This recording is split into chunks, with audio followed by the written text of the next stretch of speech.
Now, we've heard the Prime Minister label the behaviour of protesters and attacks on police in Wellington as disgraceful. They've flung faeces. One has driven a car into a crowd and verbally abused officers. New Zealand First Leader Winston Peters toured the camp and he joins us now. Welcome to the show this morning. You would have just heard the police commissioner say that if the peaceful protesters leave, they believe the unlawful behaviour will then stop. Could your visit have encouraged the protesters to stay? I hope to encourage the protesters to demand that they be heard. It's astonishing that in their 16th day, no one has opened a dialogue from Parliament, from any political party, hasn't been to see them, and that is utterly unprecedented. So you haven't asked them to leave? 41 years ago, there was a 42-day protest there, so that's not unprecedented. The reality is that if the Prime Minister and her cabinet were prepared to talk to them, I would sure that this could de-escalate real fast. But if it doesn't, I fear there's going to be further problems and violence. In terms of your timing for visiting and in terms of the violence you mentioned, they've been there for 15 days. You visit the day after faeces had been thrown at police and some kind of substance thrown, police officers being treated in hospital. Why visit at that time? Well, I don't get the point of your question. Well, doesn't it send a message that you're condoning the behaviour of the protesters there if you're meeting them after that has happened? Are you trying to say that a few extremist actions against the massive majority who are law-abiding and peaceful protesters, and for some of them who've lost 30 years of their career, their jobs and everything, is to be the most prominent issue? You'll always get the odd nutcase, but the reality is, from what I saw, the people that are being gaslit by the media and, dare I say, politicians, are simply not that crowd. A number of the protesters have actually left because they don't condone the behaviour that has gone on in recent days. So a number of the people that you're perhaps referring to have actually left. Well, with respect, you're just making it up as you go along. That's not the circumstance. If you go down and have a look today, there'll be the same number that was there yesterday, and it's actually building. I'm seeing people getting off the airline. I'm astonished to hear them, see who they are and what their backgrounds are.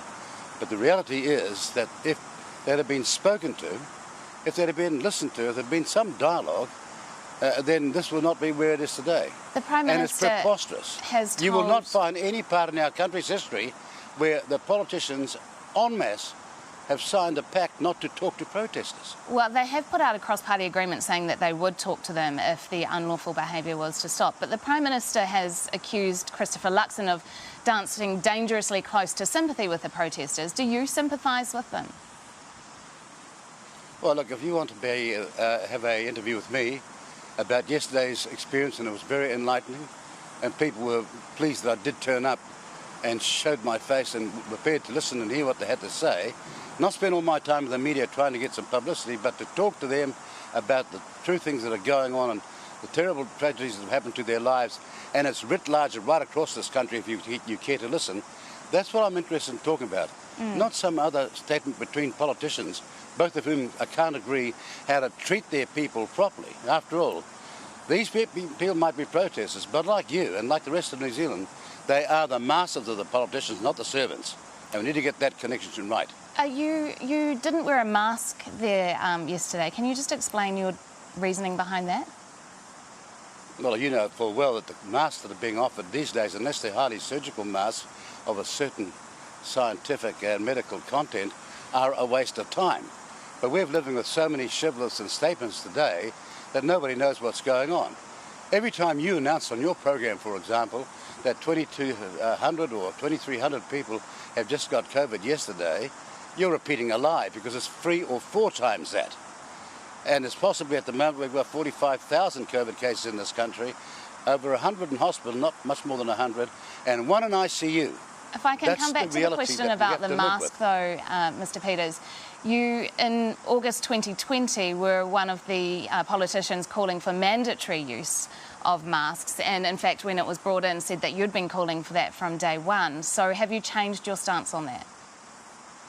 No, I've not changed my mind on the quality of masks, and that should be obvious if you as a journalist were following it. If you use the wrong mask, it's it's next to useless. You've got to use the right one. And you're And all feeling the specialists are saying that, and so why aren't they available for people? You're feeling on the actions of those who are perhaps being more abusive physically among the protesters. There was a group around you who were escorting, that were manhandling journalists there, including our own political editor, Jenna Lynch, who is heavily pregnant. Do you condone that behaviour? You got me. Excuse me, you were told at the start that I'm here to listen to the protesters, not you. Not a bunch that have been bought out by $64 So manhandling is okay in that instance? Or who have been gaslighting and virtue signalling and doing all sorts of things to mislead the public. And the fact of the matter is, you all knew, well before you even asked the first question, that I'd asked to speak to the people and that you people could wait to a later time. You're not the centre of this issue, and I wish you would start acting like the Fourth Estate and not like a bunch of fifth columnists.